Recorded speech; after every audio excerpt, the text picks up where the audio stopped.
Iran টিকে থাকবে।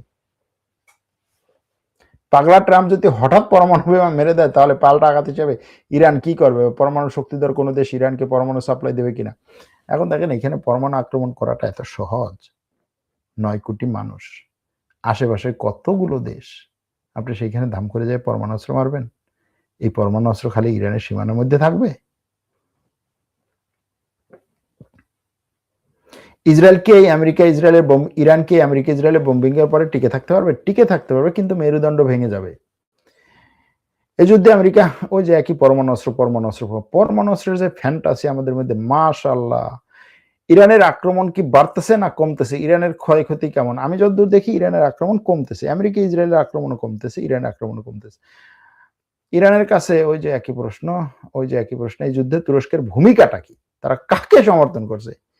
তুরস্কের ভূমিকাটা কি? তারা কাকে সমর্থন করছে? নীরবে যদি ইসরায়েলকে সমর্থন করে বা ইরানকে সমর্থন করে, একটু দয়া করে যাবেন দেখেন, নীরবে আর সরবে। তুরস্ক কাউকে সমর্থন করছে না। তুরস্ক আছে ভাই নিজের আখের গোছাইতে, যে ভাই এই যুদ্ধ যদি ছড়াইয়া পড়ে, এই যুদ্ধ যদি দীর্ঘায়িত হয়, এই যুদ্ধ যদি আমার গায়ে এসে লাগে, তাহলে আমি কি করব? তুরস্ক আছে সেই টেনশনে। তুরস্ক কারে সমর্থন দেওয়ার কিছু নাই।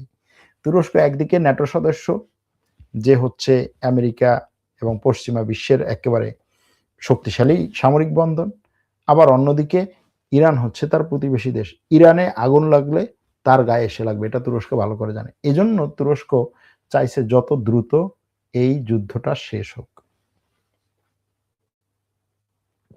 এই যুদ্ধের পরে বাংলাদেশের কোন ক্ষেত্রগুলো বেশি প্রভাবিত হতে পারে? নেতিবাচক প্রভাব পড়বে বাংলাদেশের যে সমস্ত ক্ষেত্রে, সেগুলোর মধ্যে আছে হচ্ছে তেলের ক্ষেত্র, সেগুলোর মধ্যে আছে আপনার